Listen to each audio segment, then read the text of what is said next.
The wind howled like a restless ghost across the empty plains, scraping against the battered side of Jake Harrison's rusted F-150 as it rolled past the faded "Welcome to Sheridan County" sign. The sky stretched wide and gray, thick with snow that hadn't yet started falling but promised it would soon. Jake had seen skies like that before, back in Kandahar, right before the desert storms came rolling through and swallowed everything in dust. But this wasn't Afghanistan. This was Wyoming. And Jake wasn't a soldier anymore.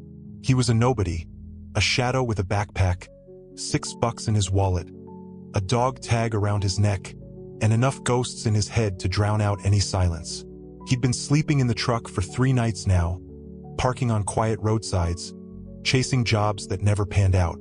Dishwashing, cattle branding, even grave digging. No one was hiring someone who couldn't make eye contact without flinching. The only thing that kept the cold from crawling under his skin was the dented thermos of burnt gas station coffee. And the strange ad he'd clipped from an old newspaper he found by the trash bins behind a diner. Ranch for sale, $1. No questions asked. Call Earl. 406-271-8437. He'd read it 5 times, then 10. He didn't know what was crazier, that someone was selling a ranch for $1 or that he'd actually called. The voice on the other end was slow and rough. Bring your dollar. Bring your guts. That's all I ask. Then the line went dead. Now here he was, miles from nowhere, tires crunching on frostbitten gravel as the GPS died and his phone lost signal. Jake took a deep breath, fingers clenching the wheel. Maybe this was just a joke. Maybe some old drunk with nothing better to do. Or maybe he'd been set up. Wouldn't be the first time. But then he saw it. A rusted gate, barely hanging from the posts. A crooked wooden sign above it. Faded letters burned into the timber. Whispering Hollow Ranch. The name chilled him for reasons he didn't understand. Like this story so far? If it's pulling at something in your chest, or if you just love a good Wild West mystery. Go ahead and like this video, subscribe, and hit that bell icon so you never miss the next chapter. And tell us in the comments, where in the world are you watching from? We love seeing how far these stories ride. Now back to the tale. He pushed the gate open with a grunt. It groaned like it hadn't been touched in years. The road led him down a narrow path flanked by dead cornstalks and collapsed fences, until he reached the heart of the property. The house was a sagging 2-story shell, its paint peeling like skin. The barn leaned sideways like it was whispering secrets to the wind. A lone windmill creaked in rhythm, as if ticking down the moments he had left to turn around. Jake parked the truck, engine ticking in the silence. He stepped out, boots crunching against the hard dirt. The cold slapped him awake. There were no birds, no dogs, no human movement. Just then, the front door swung open. An old man stood there in a wool coat older than sin, a shotgun in one hand and a cigarette in the other. His face was carved like canyon stone. Deep lines, sun-spotted, eyes like storm clouds. "You, Jake?" He nodded. "You got the dollar?" Jake reached into his pocket, pulled out the single crumpled bill, and held it out. The old man stepped down, took it, and slipped it into his pocket like it was worth gold. He stared at Jake a moment longer. "Name's Earl. Don't ask why I'm doing this. Don't ask what happened here. Just don't go digging where you don't belong." Jake tried to speak, but his voice stuck in his throat. Earl handed him a tarnished key. "House is yours now. Barn's mostly dry. Water lines temperamental. No electricity upstairs. Some things work. Most things don't. If you stay, the land'll test you. If you leave, it won't stop you."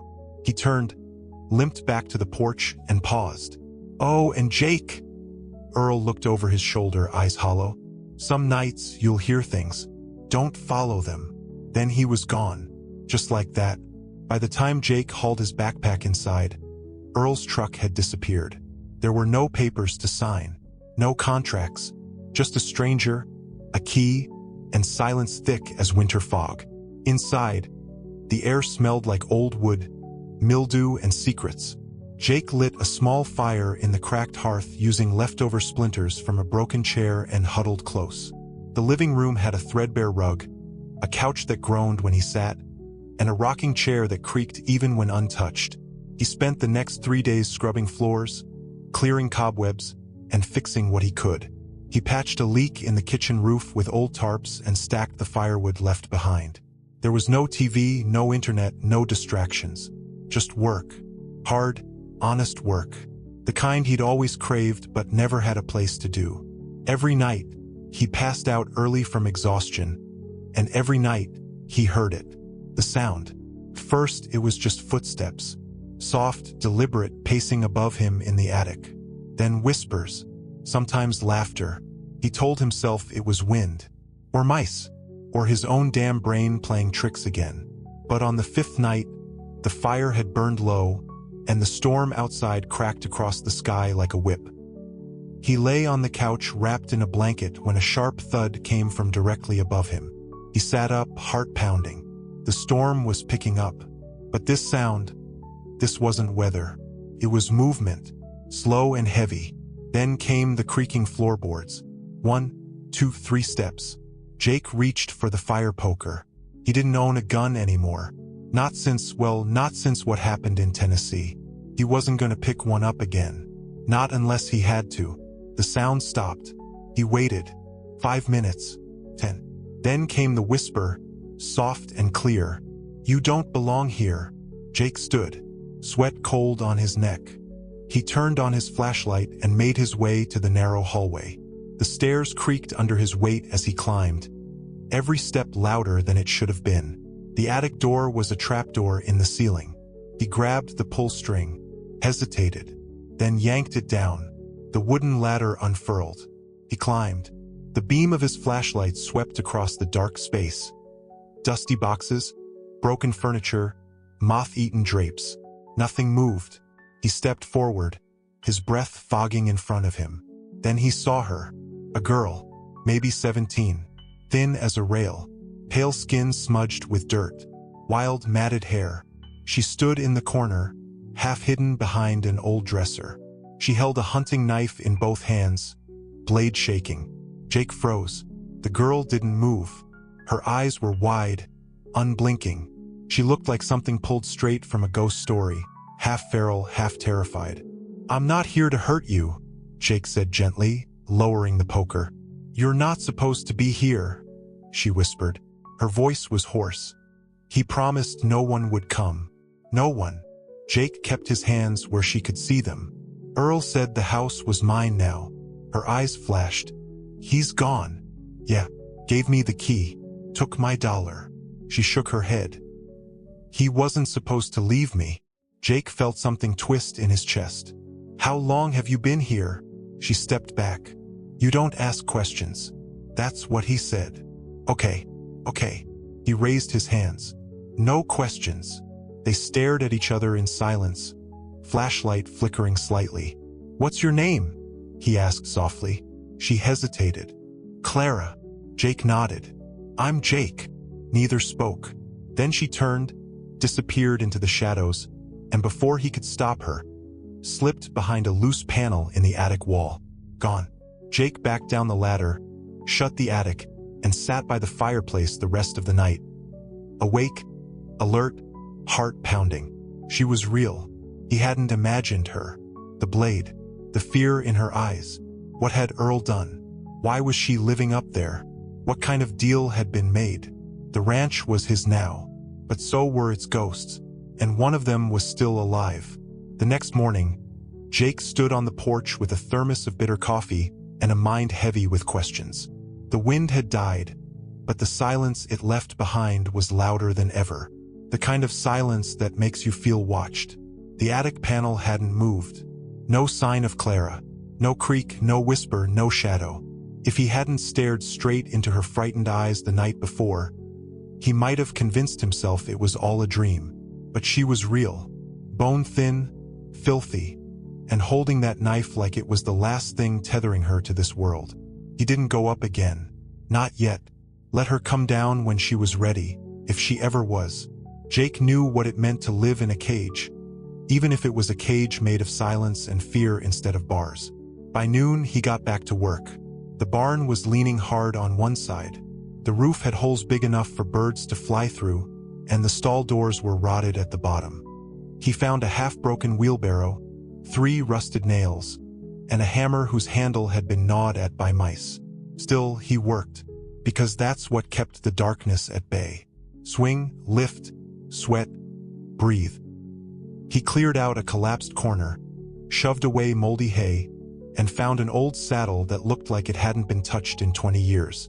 Under it, something glinted. He knelt and pulled out a Polaroid photograph. Faded, bent at the edges. A woman. Tall, proud, Native American features. Strong jawline. Long dark braid. She was standing in front of the barn with a little girl beside her, smiling up with a gap in her teeth. Clara. Jake looked closer. The woman's hand rested gently on Clara's shoulder. On the back, in barely legible ink, were the words, "My Clara, never let the world take her." Jake stood there a long while, staring down at that picture, until something moved at the barn's edge. He turned. She was watching him, still barefoot, still dirty, eyes sharp, like a cornered fox. He slowly held up the photograph. "I found this," he said. "Is that your mom?" Clara didn't answer. She edged closer, one hand hidden behind her back. Jake didn't move. "I think she was trying to protect you. She died," Clara whispered. "A long time ago." Jake lowered the picture. "I'm sorry. She told Earl to look after me, but he didn't. Not really." Jake could feel the tension bleeding out of her shoulders. Not trust, but exhaustion. The kind that comes from carrying too much alone. He motioned to the stable wall. "Want to sit?" She didn't respond, but she walked forward, just enough to rest her back against the beam across from him. She didn't look him in the eye. Jake sat down, legs stretched in front of him. He pulled the thermos from his coat and poured some into the cap. "Coffee?" She scrunched her nose. "That stuff smells like burnt dirt." He laughed. First time he had in weeks. "You're not wrong." They sat in silence again, broken only by the wind slipping through the boards. After a while, Clara spoke. "After Mama died, I stayed with Earl. He was already different then. Started talking to shadows. Said people were coming to take the ranch. Said we had to hide." Jake leaned forward slightly. "Who was coming?" "Men in suits, with clipboards. They tried to take the land before. Mama wouldn't let them, but after she was gone, he got scared. Said if they knew I was here, they'd put me in a cage. Or worse. Social services?" She nodded slowly. "I heard them on the phone once. He said he'd kill anyone who took me. Then he made me go upstairs. Boarded up the door." Jake clenched his jaw. "That's why you're still here." Clara looked down. "He fed me, left food, sometimes stayed up there with me. But he got sick. Real sick. Stopped coming up. I thought, maybe he died." Jake felt something deep and raw stir in his chest. "I think he knew he was dying. That's why he gave me the ranch." Clara's gaze sharpened. "Then why didn't he tell you about me?" Jake didn't have an answer. Maybe Earl thought he was protecting her. Maybe he just gave up. "I don't want to go," Clara said suddenly. Her voice was tight, small. "You don't have to," Jake said. "Not unless you want to. But they'll find out, won't they? You'll tell someone." Jake stood up slowly. "I won't. Not unless you're in danger. But Clara, you can't live like this. Not forever. Not hiding in walls." Clara stood too. "It's all I've ever known." Jake looked around the barn. "Then maybe it's time to build something new." She didn't answer, but she didn't run either. That night, she came down from the attic again. Jake was stirring canned beans over the fire in the hearth. He didn't look up right away, just pushed a second bowl forward.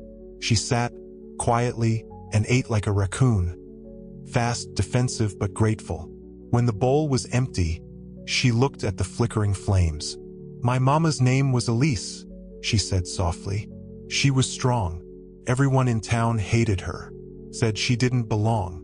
But she fought to keep this land. Said it was all we had left." Jake nodded. "I think she was right." Clara looked up. "You're not from here, are you?" "No," Jake said. "Not from anywhere anymore." "What happened?" He hesitated. "Then war. Lost some people. Lost myself after that. Clara looked at him a long time. You sleep like someone being hunted. He gave a tired smile. That obvious? She shrugged. I don't sleep at all. They didn't talk for a while after that. The fire popped and cracked. Outside, the wind began to rise again. I want to clean the room upstairs, she said suddenly. Jake blinked. You mean live in it? Not the attic. She nodded. The attic feels like a tomb. Jake smiled. Then we start tomorrow. They did. By the end of the week, Clara had cleaned out the old guest room with a broom longer than she was tall. Jake found extra blankets, aired out the mattress, and even hung one of the old lace curtains. The house, bit by bit, began to feel less like a grave and more like something alive. Still, Jake never pressed, never asked more than she offered. And Clara didn't offer much. She helped chop wood, learned how to boil eggs, and asked him once if the war smelled like fire. They fell into a rhythm, awkward, delicate, like glass balancing on the edge of a shelf, until the knock came. It was a Monday, cold, clear skies. Jake had just finished repairing the fence along the north side when he heard tires crunch on gravel. Then the slam of a car door. A black SUV parked at the gate. Two men in jackets stepped out, suits underneath, clean shoes, clipboards. Clara saw them first from the window. Jake heard the scream before he saw her face. No, she shouted. They're back. They're back. They found me. She bolted. Jake caught her before she made it to the back door, grabbing her gently but firmly. Stay here, he said. I'll handle it. Clara's eyes were wild. Don't let them take me. Please, please. I won't. Jake stepped onto the porch as the men approached. You the new owner? One asked. Jake nodded. That's right. We're with Bridgemore Holdings. We have documentation stating this land is under dispute. The previous owner, Earl Whitmore, had outstanding liens and a pending investigation. This ranch may have been sold illegally. Jake crossed his arms. Earl gave me the deed. You got a copy? Not yet, but the key was real. The house is real, and I've been living here, working it. The taller man smiled, tight-lipped. Well, until the legal status is confirmed, we're issuing a notice to vacate. We'll be back in 72 hours with a sheriff's escort. Jake took the paper. You boys always threaten people first and ask questions later? The shorter one stepped forward. Just following orders. Look, pal. You can cooperate or we can do this the hard way. Jake's eyes darkened. I've seen hard ways. Don't threaten me. The men backed off slightly. One threw a glance toward the window, where a shadow ducked just out of sight. We'll be back, he said. Jake watched them drive away, dust kicking up behind the tires. When he walked back inside, Clara was curled in the corner, knees to her chest. They're going to take me, she whispered. I knew it. Jake knelt beside her. No, they're not. But I need to find out what Earl was hiding. Something's not right. She looked up, eyes glassy. You believe me? I believe Earl was protecting something. And I think it was you. That night, Jake tore through the house. The basement, under the rotted stairs, was filled with crates, paperwork, and dust-thick trunks. He found old receipts, county maps, photographs, letters in thick cursive. Then, in a locked tin box, he found it. The original deed. It wasn't in Earl's name. It was in Elise Whitemoon's, Clara's mother. And attached was a handwritten letter. If they come for her, show them this. She is the land now, and the land is hers. Jake's fingers shook as he held it. The ranch didn't belong to him. Not really. It belonged to Clara. And now they had 72 hours to prove it, or lose everything. Again. The storm broke over the ranch just after midnight. Lightning cracked across the plains, carving jagged scars of light into the black sky. Rain slammed against the tin roof, and the house groaned beneath the weight of wind and memory. Jake sat at the kitchen table, the deed spread out in front of him. A single lantern lit the room, flickering with every gust that rattled the windows. Clara sat across from him, her knees pulled tight to her chest, arms wrapped around them like she was bracing for the world to cave in. "This paper changes everything," Jake said quietly.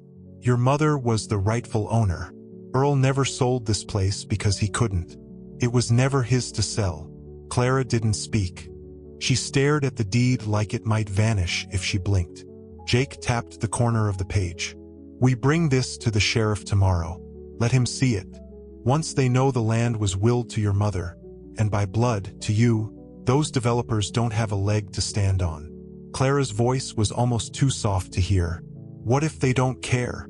Jake looked up. "What do you mean?" "I mean, what if the paper doesn't matter? What if they want it so bad they just take it anyway?" Her voice cracked. "People like that don't stop just because it's right. Mama tried to fight them, and she's gone." Jake leaned forward, steady, grounding. "Then we don't give them a choice. We make it legal. We make it loud. And we stand our ground." She looked at him then, for the first time in what felt like hours. "You're not scared?" Jake paused. His jaw tightened. "I'm always scared, but I'm not leaving you. Not now. Not after everything." She nodded slowly. Then something in her shifted like a crack in armor. "Okay," she whispered. They didn't sleep. The rain kept coming, pounding the roof, filling the gutters until water poured over the sides like a broken dam. Jake paced the living room, mind racing. If they didn't reach the sheriff before the Bridgemore men came back, it wouldn't matter what the deed said. All they needed was a piece of paper with a judge's stamp, and suddenly, 2 lives would be swept off this land like dirt in floodwater. By sunrise, the storm had moved on, leaving behind slick mud and skies the color of bruised steel. Jake loaded the deed and the letter into a plastic folder, tucked it inside his coat, and started the truck. Clara climbed in beside him, silent, pale. The road into town was half washed out. The F-150 rattled and groaned the whole way, its tires fighting to stay out of the ditches. Jake's hands were white-knuckled on the wheel, but his focus was unshakable. Sheridan was a one-street town with more dust than people. A diner, a feed store, a hardware shop, and a county building that hadn't seen a coat of paint in 15 years. Jake pulled up in front, killed the engine, and looked at Clara. "You ready?" She didn't answer, just opened the door and stepped out. Inside, the sheriff's office smelled like old coffee and cheaper cologne. Sheriff Murdoch was a wide man with a thinning hairline and a face that said he'd seen too much and wasn't interested in seeing any more. He looked up from behind his desk when Jake walked in, Clara behind him like a shadow. "You the fella from Whispering Hollow?" Murdoch asked, voice gravelly. "I am," Jake said. "We have a problem." Jake laid the folder on the desk and opened it. Murdoch leaned forward, reading through the deed, then the letter. His eyes narrowed. "Where'd you get this?" "From a locked box in the house. Earl left the ranch to me, but the deed says it was never his. It belonged to Elise Whitemoon, Clara's mother." Murdoch looked at Clara. "That true?" She nodded once. He sat back in his chair and blew out a breath. "Hell." Jake frowned. "What's wrong?" "I know this place. Remember when Elise filed that deed back in '08? She was stubborn. Said the land had been in her family longer than the state had borders. But Bridgemore claimed Earl sold them a controlling share. Never got settled. Then Elise died. After that, everything got quiet." Jake leaned in. "So this paper is legit?" Murdoch scratched his jaw. "Looks like it. But the county's slow, and Bridgemore's fast. They've got lawyers on speed dial and judges in their pockets. You've got a valid claim, sure, but proving it before they send someone to rip that land out from under you? That's another story." Jake's voice dropped. "So what do we do?" Murdoch looked at Clara again, then back to Jake. "We get you in front of Judge Kelton today. If he signs off, we can at least file an injunction. That'll keep Bridgemore off your backs until it's sorted." Jake stood. "Tell me where." 2 hours later, they stood in the judge's chambers. Kelton was older than the courthouse, with liver spots on his hands and a voice like dry paper. He read every line of the deed, every word of the letter. He looked at Clara last. "You understand what this means, child?" Clara nodded. It's my mama's land. I don't want to lose it. The judge's eyes softened. And you, son? Jake didn't hesitate. I'll protect it, no matter what. The judge signed the paper, and for one fragile moment they had hope, until the sheriff's phone buzzed. He answered, listened, then cursed under his breath. They're already out there, he said. 4 men, SUVs. Told the neighbor they're clearing the land today. No warrant, no notice. Jake grabbed the deed and turned. Then we go back. They reached the ranch just after noon. The sky was overcast again, and the wind had picked up, dry and mean. 2 black SUVs were parked near the gate. 4 men, dressed like corporate thugs, were pulling tools from the trunks. Chainsaws, sledgehammers. One of them had a drone circling above the house.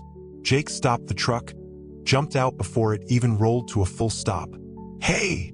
He shouted, storming toward them. You're trespassing. One of the men, tall, clean-cut, turned with a smirk. Not for long. This property's under development order. We've got a crew coming to demo the barn by sundown. Jake shoved the injunction in his chest. Not anymore. Court order says otherwise. The man took it, glanced over it, then laughed. Nice try. You think some dusty judge in a ghost town can stop this? You don't know who you're messing with. Jake stepped forward. No, I do. You're a coward hiding behind a company name. The man's expression turned cold. Last warning. Walk away. Jake didn't move. Neither did Clara. She stepped out from the truck, holding the Polaroid in her hand like a shield. This is my home, she said, voice shaking but clear. You touch it, and you'll regret it. Another man stepped forward, reaching for the chainsaw. Let's just clear the barn. Fast. That's when Jake snapped. He lunged. The chain reaction was immediate. Tools hit the ground. Fists flew. Jake caught the first man in the jaw, sending him sprawling into the mud. The second tried to tackle him, but Jake twisted, drove his shoulder into the man's ribs, and they crashed into the side of the barn. Clara screamed. One of the other men ran toward her, but she stood her ground, lifting the Polaroid like it was a holy relic. This land is mine, she screamed, and you don't belong here. The drone hovered above them, recording everything. Then came the sirens. Sheriff Murdoch's cruiser screeched into the driveway, dust and gravel flying. Deputies poured out, weapons drawn. Everyone down. Hands where I can see 'em. Jake backed away, chest heaving. Blood trickled from a cut on his cheek. The suits went pale, hands raised. Murdoch stormed forward, grabbed the man with the chainsaw by the collar. I told you clowns, this property is under court protection. You just broke 6 trespassing laws and assaulted a civilian. The man stammered. We didn't know it was. Save it for your lawyer, Murdoch snapped. Clara ran to Jake's side. He dropped to one knee, breathing hard. You okay? She asked. He nodded, though his ribs ached. Murdoch walked over, looked down at Jake. You've got guts. I'll give you that. Jake nodded, wiped his mouth. I told you, we're not giving it up. The deputies cuffed the men one by one and loaded them into the back of the cruisers. The sheriff turned to Clara. You've got the land, kid. It's yours. And now, everyone knows it. She didn't smile. Not yet. Not until the SUVs were gone and the dust settled. Only then did she let out a shaky breath. Jake stood, leaning on her shoulder. The barn still stood. The ranch still stood. And so did they. Later that night, after the sirens faded and the quiet returned, they sat on the porch together, watching the stars emerge one by one. You ever think it'd end like this? Clara asked. Jake shook his head. No, but I hoped it might. She leaned her head against his arm. Thank you. He looked at her. This girl who had lived in shadows, fought to keep her mother's memory alive, who'd screamed louder than fear when it mattered. You saved it, he said. Not me. No, she whispered. We saved each other. And there, in the stillness of that Wyoming night, under skies as wide as forever, the ranch breathed again. Alive. Whole. Home. He came looking for a fresh start, and found a forgotten girl fighting to keep her mother's legacy alive.